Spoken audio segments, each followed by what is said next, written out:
What's going on, movie lovers and bud smokers, and welcome back to another episode of 5 on It. We are your hosts. I am Francisco. And I'm Sir Frazier. And on today's episode, we are switching it up a little bit. We aren't reviewing just one movie, but we are doing our best of the 2020s. That's right. We are trying to cover our decades right now. We're eventually going to get to the 90s, 80s, and possibly the 70s. I think we'll go as far back. Mm-hmm. But on today's episode, we are doing our top 5 or our best 5 of the 2020s. We are also giving out 2 honorable mentions each. But before we dive into that, don't forget to hit that subscribe button, give us a like, drop your comments of your best of your 2020s. But before we go any further, Sir Frazier, what are you smoking on? So, man, we're hitting this blunt, this strawberry cough. It's one of the Dougie blunts. It's a good strain, man. Smooth. Yes, sir. But yeah, as was mentioned, we are coming up on the midpoint of the decade, and we thought it'd be fun to do, our top 5 or some of our, our favorite movies of the decade so far. And just diving right into it, man. This decade has produced some really, really great movies. For me, I'll give one of my first honorable mentions, and that's Another Round.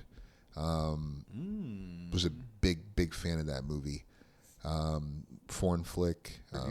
We reviewed that one. I thought it was a really good dramedy. Definitely worth checking out. My first honorable mention I've given to is Spider-Man Across the Spider-Verse. We just reviewed Up, an animated movie, and I'm starting this list off with another animated movie. Spider-Man, we all know about the character, and this is just a wonderful movie, man. It just knocks out the park as far as like the animation, the acting, the action as well. Mm-hmm. It covers like the multiverse with Spider-Man, so you're getting a lot of different characters. It's just a fantastic movie. If you haven't checked it out, man, you need to check it out ASAP, especially if you are a Marvel Spider-Man fan. Yep. It's a great call out. My second honorable mention is Guardians of the Galaxy Volume 3. This is such an excellent movie. I love this franchise. The music is usually really fun, the relationships. And I thought this was just a great end to this trilogy of the group as we know it. It hit, tearjerker. Yeah, it hit a lot of notes. And yeah, man, easily one of my favorite Marvel movies post Thanos. Yeah, I mean they had a lot of just a lot of things to live up to because Guardians is such a beloved franchise now, and I think they ended that on a great note. I did have Guardians 3 as part of like the big list. It got trimmed down eventually, but it was heartbreaking to have to cut Guardians 3 because this is a great movie. Had a good villain in it as well. Mm-hmm. That was in Peacemaker, that series. That's a great series as well. No, I'm not familiar with that one. Peacemaker. Is it Western? No, it's with John Cena. He plays the character Peacemaker. Oh, yeah. Yeah, he's with in that Suicide Squad movie. That definitely sounds like a Western, like a gunslinger called it the Peacemaker. I mean, it does. I mean, that's actually kind of a cool name for like a little, I guess, an anti-hero Peacemaker. It's pretty dope. Mm-hmm. But yeah, Guardians 3 is a wonderful movie. I definitely agree with that.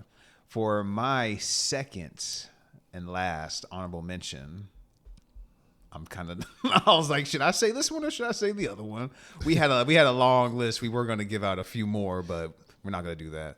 So for my last honorable mention, I'm going with, let me make sure I got it. 1, 2, 3, 4, 5. Yeah. I'm going with Top Gun Maverick. Oh, man. Great call out. Yeah, man. This movie was fucking badass. This was around like the COVID era. It was supposed to get released. But with COVID and all that type of stuff, they pushed it because they believed in the movie. They really wanted to wait for the fans and for things to open back up, and they did. And they reaped the rewards because it earned over $1 billion. I think it was the highest grossing movie or one of the highest grossing movies, if not, of that year when it got released. The theater going experience was awesome. The flying is great. The acting, the action, even like the connection between Miles Teller and Tom Cruise's characters. Has some connection, not some, but has a lot of connection to the original. Mm-hmm. And I think this is a better sequel. Yeah, honestly, I think if you don't have nostalgia to the first one, because nostalgia is huge in a lot of stuff, especially in movies.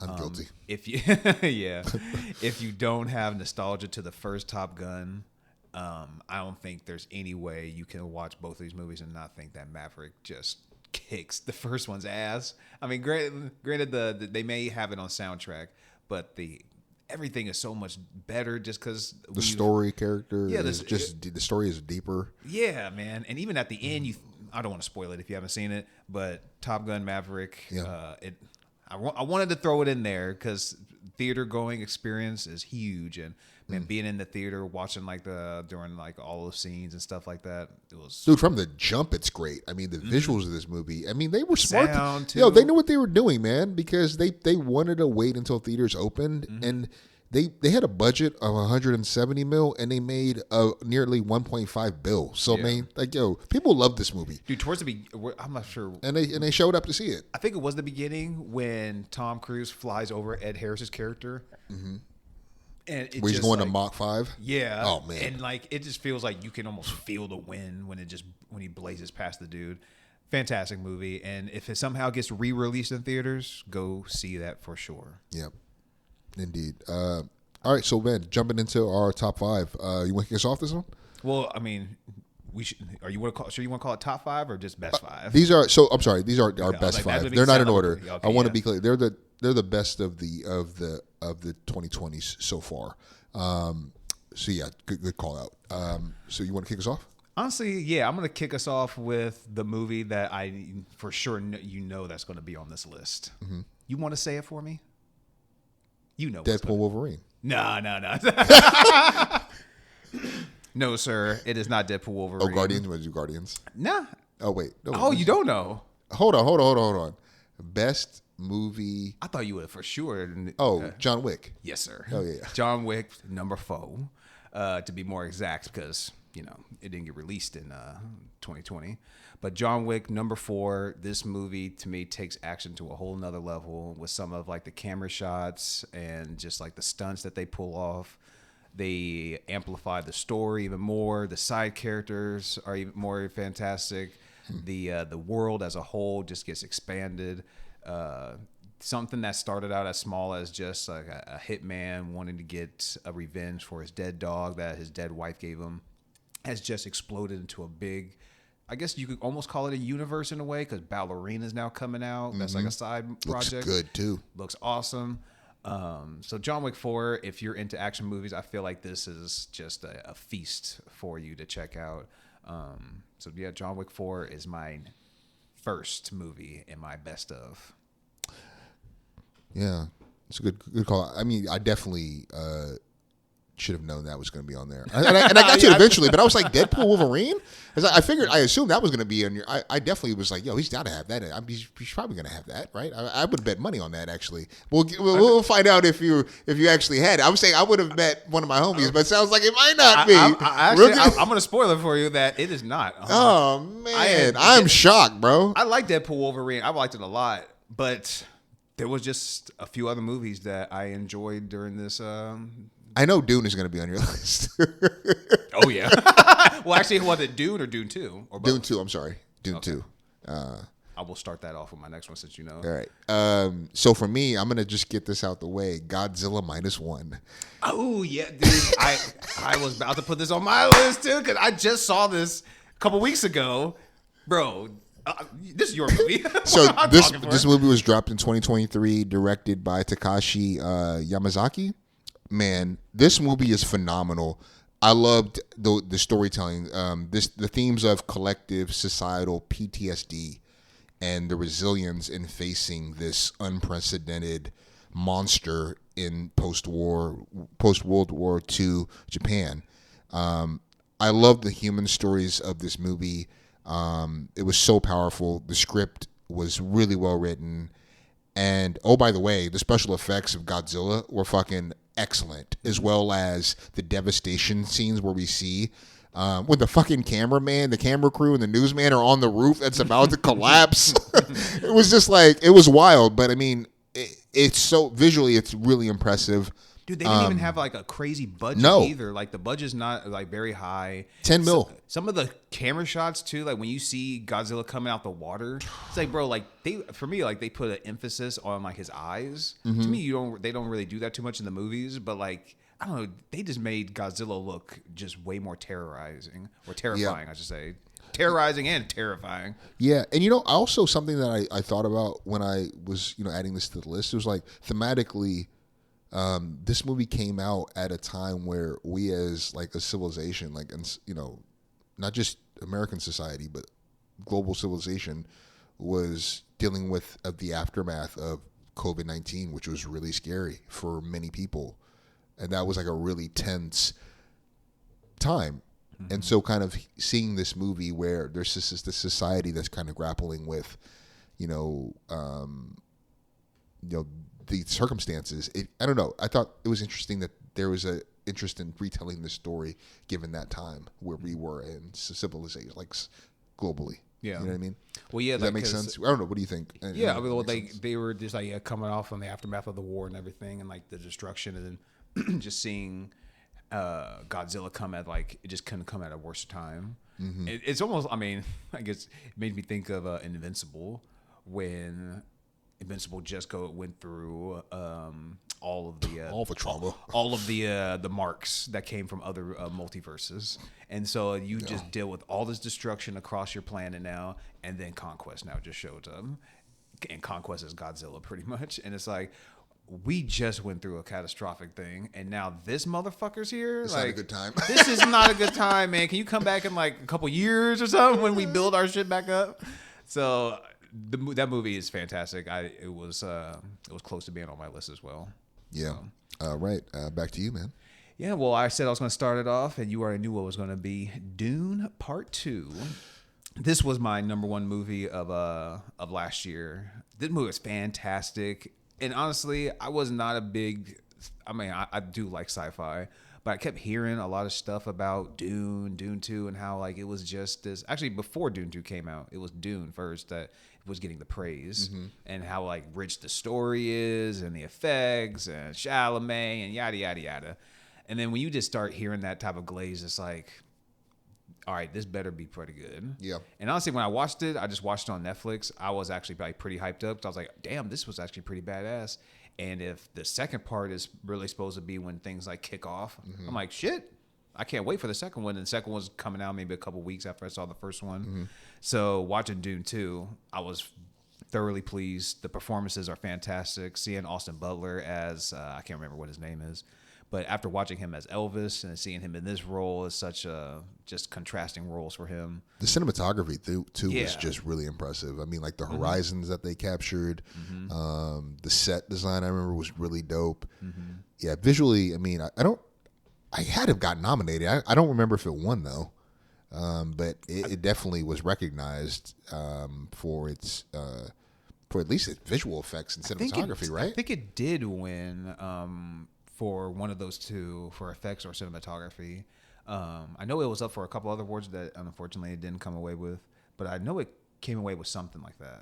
For sure won. So it was nominated for Best Picture, but it won Best Sound and Best Visual Effects. Yeah, Best Sound and Best Visual Effects? Those are two different ones? Or? Yeah, it won for both of those. Okay.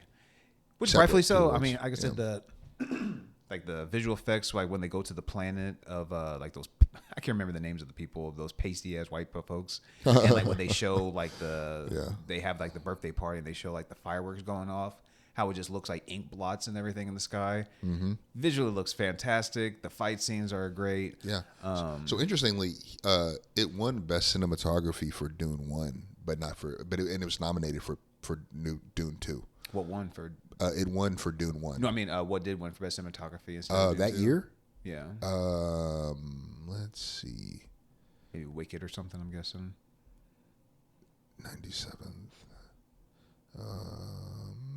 But whoever it was, I mean, had to be. I mean, I'm still surprised that it didn't win for Best Picture. But I haven't seen The Brutalist. The Brutalist one, yeah. Yeah, I doubt I'll The Brutalist one for Best Cinematography. Yeah. Maybe I should give The Brutalist a watch just for a comparison.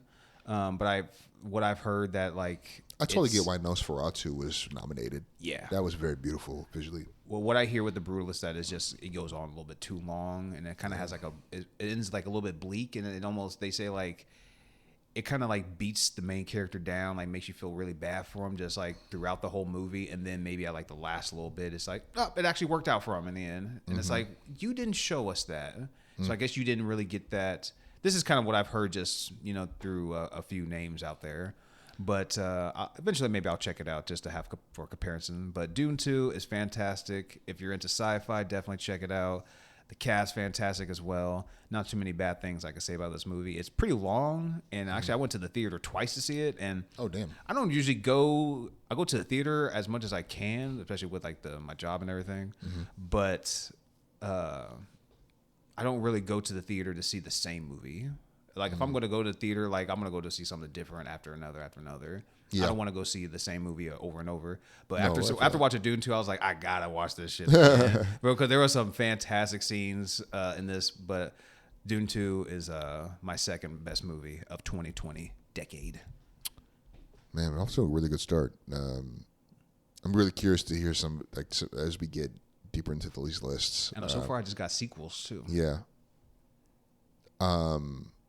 My next movie, my fourth one is Oppenheimer, released in 2023. This was directed by Christopher Nolan. Great cast: Cillian Murphy, Emily Blunt, Matt Damon, Robert Downey Jr.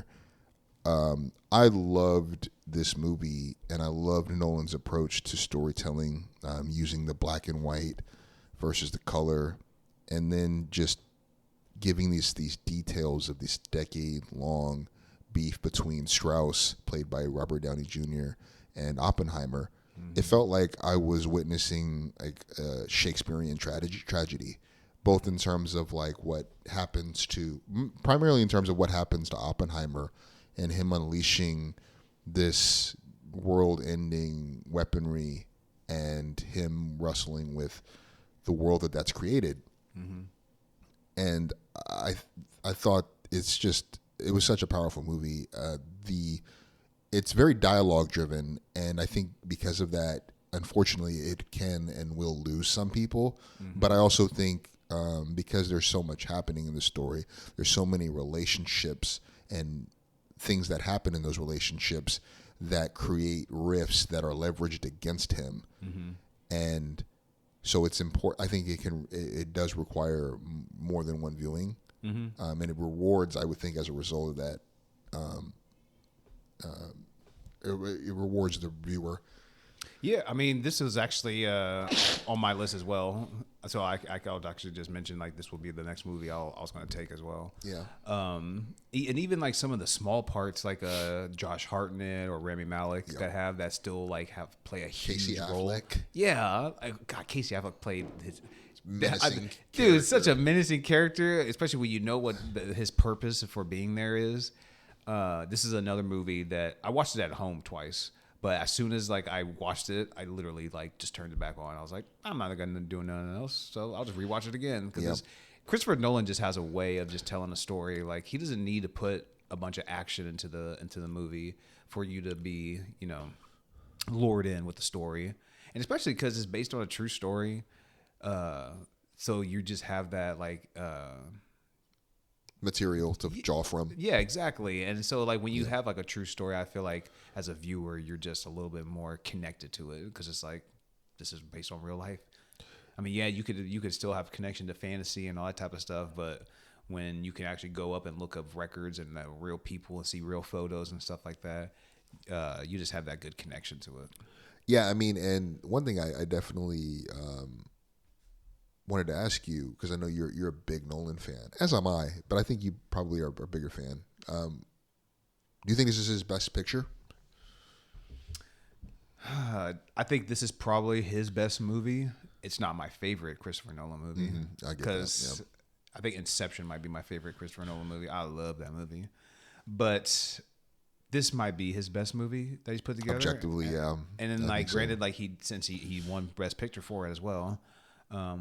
And then the visual effects too, we didn't even really talk about, but when they were actually showing the bomb detonation, and when as he's one of the things that was recurring was you see like these sparks throughout the movie of like what's happening like at a chemical level, I guess. Yeah. And I thought that was like a really cool motif that they brought you back to. But yeah, the visual effects were also really impressive and looked great. Yeah, and how like they say like they really did some sort of bomb simulation as well. Yeah. Even like when it goes off and then like you see it in the distance and it's almost And then like the it's shock like waves. like it's an eerie feeling because you just don't feel it at first and you're just like, did it happen? And then you just start feeling the rumble, and then all that wind just knocks them all the fuck back when they're in that bunker and everything. Excellent movie. Yeah, I was like, very excellent, wonderful performances. Not too many bad things you can say about it. You got a movie that gave a lot of people their first, Nolan's first best director, Downey's first supporting actor. He fucking Cillian's killed first- his role. Yeah, Killian's first leading. So it's just a fantastic movie. And going back to the storytelling, dude, I love how we have one impression of what that conversation was like between Einstein and Oppenheimer, and then it closes the loop at the very end of the movie where when we actually hear the dialogue, the conversation, and it was nothing like Strauss imagined it to be. It was completely his own insecurities, and like it was driven at least in part by that. I thought the way that they circled back to that conversation was fucking. It was like another, just like, oh man, great writing. I know when Rami comes in there, Rami, how you pronounce his name? He comes in into the courthouse and he just kind of lays that bombshell on him. And it's just like, yeah, you were just a paranoid man, and like to think that Downey Jr. is playing this dude, and he kind of has like these. I'm not saying like he's evil or anything like that, but he may have alternative motives for. He's got a people close to vendetta him. against with this person. Yeah, and I feel like he played that role. Like you could see that type of like look in his eyes, and he's going to be our Doctor Doom now. And granted, he's already played Iron Man, but now we're going to get him in a more sinister role. I'm completely enthralled to see him in like this type of role. So get a little bit of a taste seeing him in like a villainous side. No, for sure. You want to lead us off in the next one? Because like I said, that was going to be my... That was your third? Yeah, because I mean, it was on my list, so I will just knock that one out the way so we just don't get too redundant with it. All right, man. So my next movie, They Clone Tyrone. Holy shit! I'm surprised. 2023. We reviewed this, but This this one where the audio is kind of fucked up. Yeah, we might have to do this again just because the audio issue we had earlier on. But this is such a fun black-centered sci-fi comedy like mystery movie. It's directed by Jewel Taylor, has John Boyega, Tiana Paris, Jamie Foxx. I love this fucking movie. I'm pissed that I didn't see it sooner, but I think this movie actually dropped the same weekend as Oppenheimer and Barbie. I think I read that. Really? Yeah. So I mean, it had a lot of competition, and it was clearly getting a lot of people. My guy hit that, took a big hit. Whoa. So what else was released in the same weekend? I mean, it was straight to Netflix, to be fair, but Yeah, I don't think Netflix doesn't like giving movies, putting movies in theaters. And it got a 95% on Rotten Tomatoes too. which one? They Clone Tyrone. 95 from critics, 83 from fans. And it's like, why wouldn't you put that in the theaters? You got John Boyega, Yep, Jamie it was. They Foxx, released the same weekend, July 21st. Sorry to interrupt you. Oh no, you're good. Just want to confirm But that. it's like you got movie stars, John Boyega, who's been in Star Wars, and it's like he's been in other movies, but it's like This was one of his best roles. If you're looking for like those movies that it's like, what have you seen him in? It's like, okay, you've seen him in Star Wars. Jamie Foxx, who hasn't heard of Jamie Foxx? He's a movie star, comedy, he's everything. Tiana Paris, she's just been in the Marvels, and I'm not sure when the Marvels got released, but it's around that same time. So, and she was in a TV show too on Disney Plus as well. Why wouldn't you want to put that in theaters? Yeah, I mean, I don't like that they did that because I think a lot of people would have seen this movie. I'm bummed that I saw it as late as I did, but I think the story is so fun. It's also dark and has it has references to like the experimentation that have been done on black people in this country. You know, like the Tuskegee Airmen and using these clones. Or using clones and using drugs and using food to manipulate people and to experiment on people, on black people specifically, and doing this on poor black people, especially in ghettos across the country. I love like that shadow government kind of undertone to this story. And the soundtrack is excellent. The visuals, the cinematography is so fun. The dialogue is really great. Even the good chemistry balance. between The screen. the three. Thank you. The slippery slope of recidivism. You hate to see it. You know, like again, this phenomenal acting. I can't recommend this movie enough. I loved this movie. Yeah. I think you're right. I think we're gonna have to maybe we have to just go and check the audio out. Maybe it's salvageable somehow. Maybe we could just throw like some shorts or something together. I don't know, but we'll have to eventually, just like Django. We've done Django, but the audio turned out bad. Those are two movies that we're gonna have to circle back around and For sure. get to, because those are two fantastic movies. So my second to last, Lay it on me, brother. I am going with The Batman.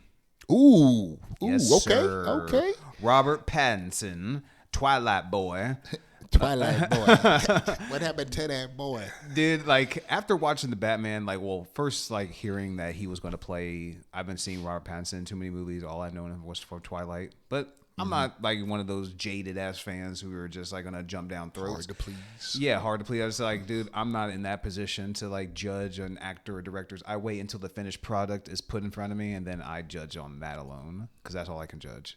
But after watching the movie and seeing Paul Dano as the Riddler, you saw Colin Farrell as the Penguin. Still need to check out that series as well. Heard nothing but fantastic things. I think Matt Reeves just built such a great world, and Robert Pattinson kills it as the Batman. Even his introduction when he comes from the shadows, you hear his footsteps, and the fight scenes are just a little bit brutal. Even you're getting him at an early stage too. Like you said, the cinematography as well in this movie. John Turturro did his thing in this movie. As the mobster. Even what's her name? Selena Kyle as Catwoman. Zoe Kravitz. She did her thing too. Yep. Yeah. I didn't like her costume though. Yeah. Well, I guess since it's early Catwoman, so I'll give her a little. Michelle Pfeiffer fit. It's still Michelle Pfeiffer is so iconic. I don't know if anybody will overtake Michelle Pfeiffer as Catwoman. Yeah, it's unlikely. She just fits that as a visual, and even in that leather costume, man. But honestly, coming away from this movie, I didn't know how much I liked it until I started talking about it, because I was just thinking all right, what are the positives? And I just kept going on, and then I was thinking of, well, what are some of the negatives? And nothing really stood out. And then I rewatched it. Still loved it. Rewatched it again. Still loved it. And then when I'm putting this list together, I was just as soon as Batman showed up, I was like, man, it was almost an instant list maker, man. Because I've seen it a bunch of times. It's really rewatchable for me. It's a great beginning stage for a Batman franchise, especially if the second one ever gets made. Maybe fingers crossed. I thought they were working on that, no? Or in terms, I don't think they had a story or a script already, but I thought that they were planning to do that, no? Man, I heard this plan, but then the stuff with James Gunn and his movie, I guess there's just some weird stuff going on with that. So I guess they maybe want to bring this Batman into that universe, but I don't think Matt Reeves really wants to do that. And honestly, I think this Batman should be separate. I just don't think. I think the world that they built, I don't know if I guess you could fit super people in it, but this universe kind of just feels more grounded. It should just kind of just be its own thing. Yeah, just focus on Batman. Yeah, exactly. But I guess if they start putting out two different Batmans, I guess people will get confused. But I don't know. I don't really subscribe to that. I can easily watch two different Batmans and know that I'm in two different universes. But that's just me personally. But yeah, I get you though. I definitely. I think that they should stick to just building this world out with him as the the only superhero. Yeah, I don't even need Robin. No, not because right now, a Robin really wouldn't even fit. A Robin wouldn't fit until he gets a little bit more years into unless they fast forwarded him into maybe year 5 or 6 or 7 or something like that. If they kind of depends on, I guess, when they pick up with the sequel. Yeah. If it's still kind of He's early in more the stage, experienced. yeah. Well, also because like there's also the adjacent timeline of Penguin. So how far are you going to be in line with that, or how far? Because if that series continues, I guess like is that going to be weird at all if the Batman takes place many years later? Yeah, exactly. I Because guess I feel like I don't know. Maybe it won't be a problem. I watched the beginning of the Penguin, and it feels like that movie kind of picks up during like Right after Batman. Yeah, exactly. Yeah. So we'll see how they play with the timeline. I haven't seen the series as a whole, but like I said, it's still a really it good doesn't show. feel like a Superman would just pop down. Nah, But he's in Metropolis. yeah, but yeah, the Batman, Robert Pattinson, Matt Reeves. This movie's fantastic. Definitely check it out. This is my second, or not my second best movie, but is my fourth best movie of the 2020s. What you got next, man? Oh man! So next up, I got 2021's Judas and the Black Messiah. Ooh, man, you got some movies that we reviewed too. Yeah. This is a good shout out to the channel. Check it out. Oh, for real. This movie's directed by Shaka King. First of all, it has a great cast. Stars Daniel Kaluuya, Lakeith Stanfield, Jesse Plemons, and Ashton Sanders, just to name a few. This is a historical drama centered around the FBI-backed and supported assassination of Black Panther leader Fred Hampton, played by Daniel Kaluuya.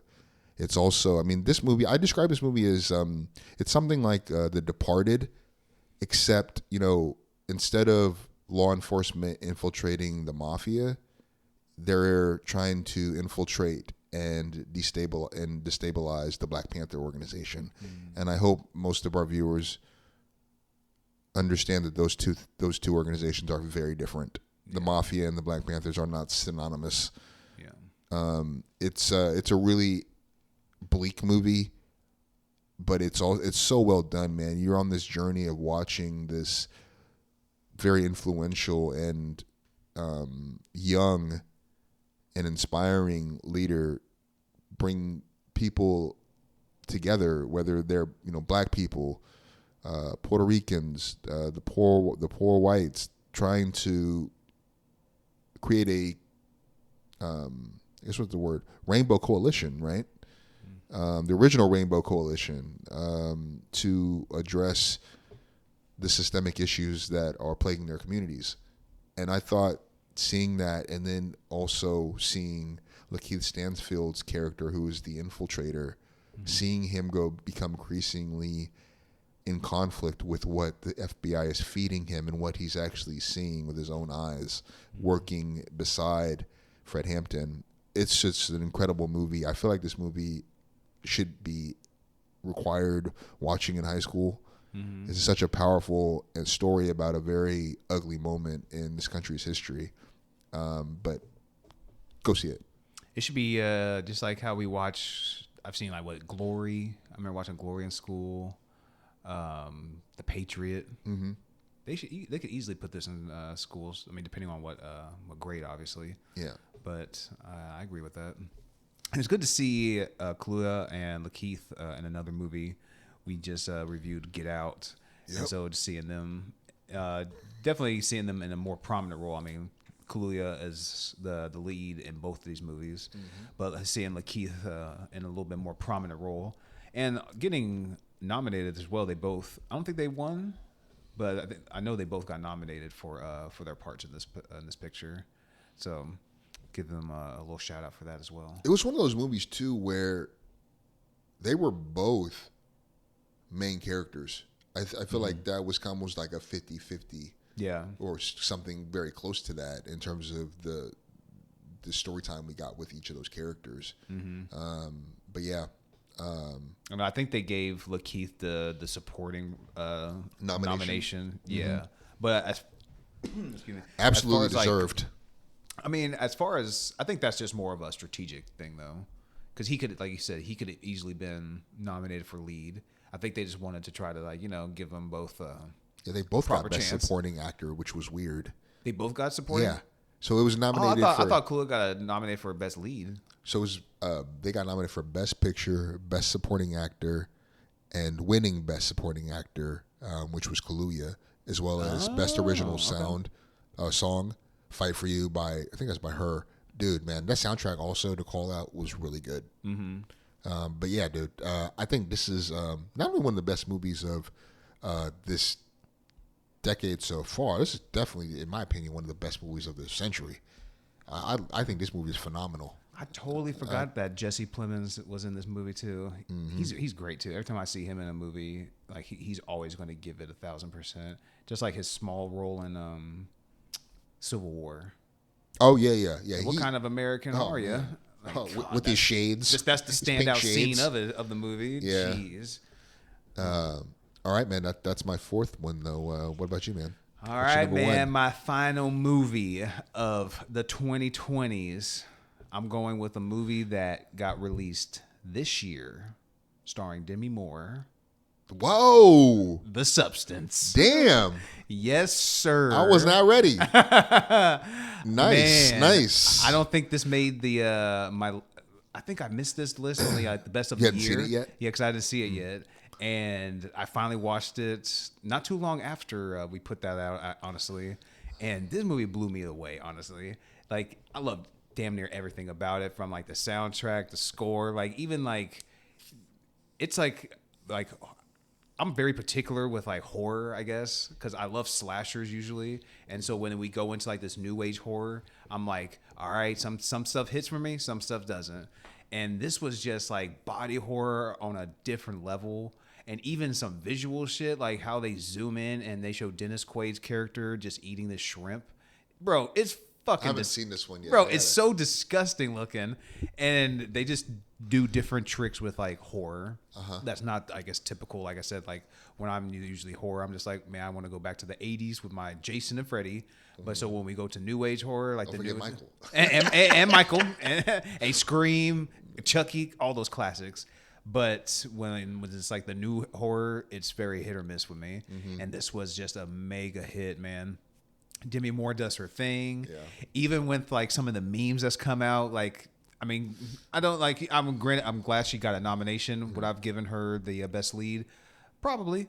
I didn't see everybody else on the list. I didn't see every single one, but maybe I would have given it to her. But like her performance in it, at parts in the movie, she's just like, because it's about like this old or aging actress. She wants to get younger, so she takes this thing called a substance, and things just happen. You haven't seen it yet?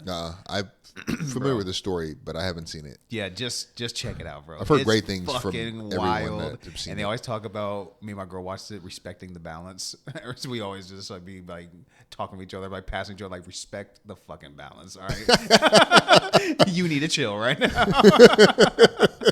It's a great movie, man. Some great performances. Was her name Margaret Qualley? She does her thing in this movie as well.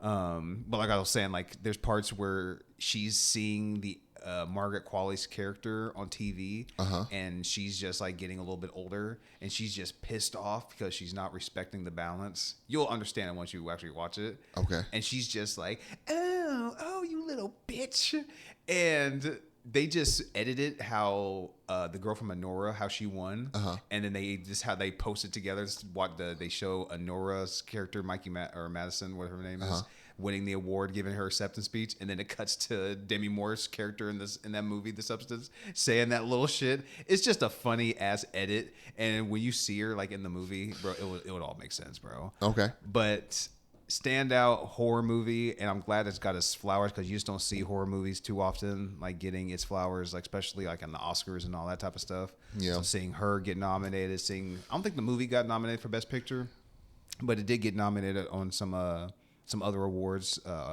award ceremonies, but not. I can't say enough good things about The Substance, bro. I definitely would have put this on my best of the year list for sure if I would have saw it at time, but. I felt that way about They Clone Tyrone. I was like, yo, I saw this. I was like, damn it, why didn't I see this sooner? I was like, this would have easily been on my top 5. Man, you know? Yeah, you just got to check it out, bro, The Substance. Yeah, it's on my list, man. Definitely want to get to that movie because, as I said, there's been nothing but positive reviews from people. And that is my last movie. That's my top 5. Well, not my top 5, my best 5 of 2020. So what's your last movie, man? 2022's Everything Everywhere All at Once, bro, baby. bro, that was on my list too.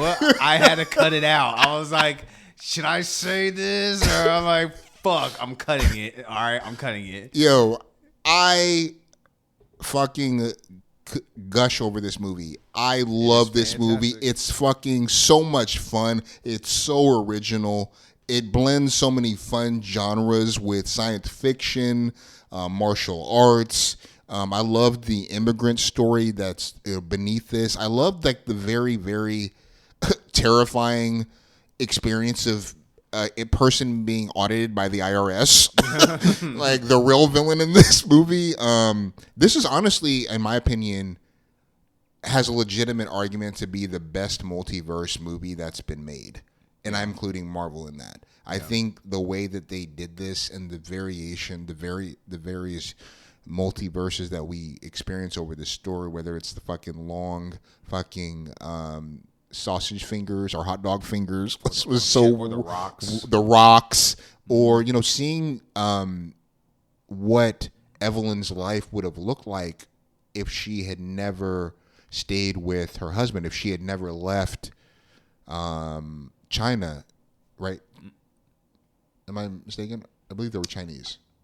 I can't be completely 100% on that. Okay, I may be mistaken, but I thought that they were. And what her life would look like?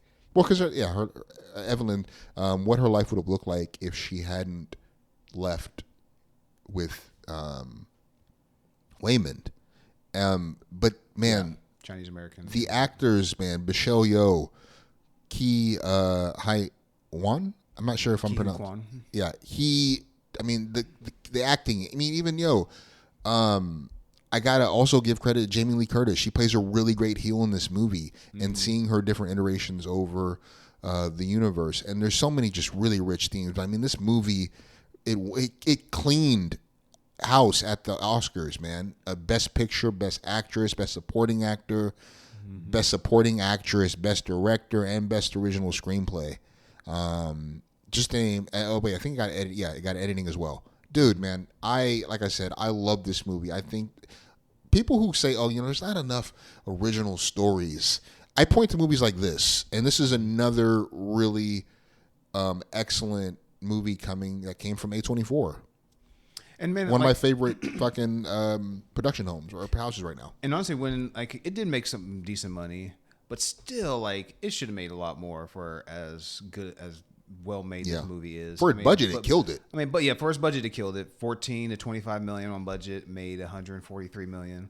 I mean, it still made a lot, but to me, this should be could be a 3, 4, 500, just because it's man, it's just really well made, honestly. But I put it on my list because we were actually gonna do this movie. Yeah, it's on our list. It was gonna be first one, the first movie that we reviewed. It was going to be, but and dude, the humor in this movie, the ridiculous things that they have to do in order to multiverse jump, and when the dude dives onto the butt plug, that shit, and we see it hanging. Yeah. I remember being in the theater and just cracking up laughing because it was so ridiculous. Don't they have to do different things every time? It has to be increasingly more ridiculous in order to, I guess, make your brain for your brain to be capable of making the jump. Yeah, because it's such a traumatic or such an intense experience. I don't know. I have to go back and watch it too. It's so much fun, and that's another thing. It's a movie that I can rewatch just because it's so much fun. It does. I mean, it does. When you, I can see how some people will say it gets a little wilder for it, like you mentioned with the hot dogs or the rocks. Some of the universes may not work for everybody, and it may get a little bit too weird or crazy, whatever. But honestly, I think they kind of pull everything together by the end of it. Oh man! Especially where they're the mother-daughter. Yeah, all that connection and the story they're trying to tell by the end of it, you could see exactly where they're going for. Yeah. So. It was a tough one to actually take it off the list. It took me for a second because I didn't really want to write that whole thing. So I just wrote EEAAO, and when I came back to the list, I was like, "What the fuck did I write here, man?" And then I was like, "Oh yeah, everything everywhere." Yeah. But I was like, I can't say that one. I guess I'm gonna have to cut it from the list. But this is a fantastic movie, like you said, though, bro. Man, it was interesting hearing our list so far because I feel like we had. I'm trying to think. Did we? We had Oppenheimer. We both had Oppenheimer. But I think everything else was. We varied pretty significantly, even with our honorable mentions. I mean, Guardians I figured would be actually on your top 5, but I didn't think another round would be on your honorable mentions. Yeah. But honestly, like you said, Guardians, and then you said another one. I want to say Deadpool, Wolverine. I thought you said another. What was your other honorable mention? Oh, another round with Hans. Another Mikkelsen. round. Remember with the guys who experiment drinking? Yeah, we did review that one. No, I remember that one. No, what was your best 5 again? Oppenheimer. So I had Oppenheimer, They Clone Tyrone, Godzilla -1. Yeah, that's it. Judas and the Black Messiah. Godzilla -1. That was another one that was like on my list for a while until I had to meet his fate. Yeah. Had to get the axe. Yeah. Honestly, yeah, those. I mean, they are different, but still kind of similar. But I feel like some of these movies were like we both were like, yeah, these were good movies. Yeah. Or, damn it, it just missed my list. I don't think there's anything that was like too surprising though. Nah. From either of our lists, honestly. I was actually surprised it took you a second for John Wick 4 though. I thought you would have had that from the get go. Yeah. I mean, I kind of went through the usual suspects though. I was like, Deadpool, Wolverine? You were like, no. I was like, Guardians of the Galaxy? You were like, no. I was like, then I said John Wick, right? Yeah. After that one. Well, after that one, you were like, oh. And then I was like, and then I thought I was like, Doom's got to be on there. Oh yeah, you guys could guess Doom for sure. I could totally see Nosferatu in your honorable mentions. A movie I'm surprised you didn't mention, but it would absolutely be in my top 10 is Alien Romulus. Ooh, yeah. I mean, the visuals of that alone are just so fucking just. It is fantastic. I don't think I've watched it enough times yet. Maybe because a few of these, I've already seen them a bunch now. Mm-hmm. Oh yeah, like all 5 of them. But yeah, Alien Romulus. That's one that would. It definitely made the cut at least on the first swipe. Yeah. But I was like, maybe it's not quite there yet. But who knows? Maybe eventually it'll make that cut. But. I mean, this decade is still young, man. Just wait till we do the 90s, man. Oh, man, that's going to be so difficult. That's going to be a tough one, bro. Bro, I'm going to have some... Yeah, I'm just going to have fun rewatching some of those movies that I'm like, is this borderline? Yeah. I mean, I already know with clarity, too, that are already absolutely on there. So, well, brother, there was a thing on Instagram where it had like, these movies got released in the 90s. And it's like, right there, like, pick your 5. It's like, God. You understand what you're asking? And it's like, that was only like maybe, it was covering like the whole decade, but it was only like maybe 4 or 5, like so maybe like 40 or 50 of the movies. I'm sure there's probably another 40 or 50 that's not even on there where it's like, oh my God, Major Payne? I forgot about Major Payne. First of all, if Major Payne is on your top 5 of the 90s, I'm going to be outraged. Bro. Hey, shout out Damon Wayne. Shout out Blake, man. Shout out Major Payne, bro. Listen, Major Payne is a fucking funny-ass movie. I really like that movie. But if that's in your top 5, brother, I'm going to be so disappointed. No, I feel like Jurassic Park, I could sense will be in your top 5. Jurassic Park. I don't know if we want to already get into this conversation. I know it's going to be in the runnings at least. It's easily in the running. I don't know. Yeah, I think I probably would have Jurassic Park in there. I know there's a Jim Carrey movie probably somewhere lurking in there. Bro, there's just so many good movies across genres. Because like sci-fi, you can pick the Matrix if you want. Even from rom-coms, 10 Things I Hate About You. I love that movie. It has a lot of. I used to watch. I enjoy rewatching that movie. I remember watching that a lot growing up. And then you got Scream, a horror movie. Dude, you got sports movies. Then you got fucking House Party, coming of age movies. Oh, bro, this decade is stacked. So we're gonna keep it to 5 and 2 honorable mentions for the 90s. For the 90s, man, I'm down to try that. But I don't know if you trying to do that next time. You trying to in an episode soon? Well, actually, maybe because like remember like since I'll be gone that week. Okay, I'm with it. So maybe we'll have to do that. Well, maybe we should close out this episode. Yes. Well, that's our episode. Thank you for joining us down that rabbit hole. We'll catch y'all next time. Peace.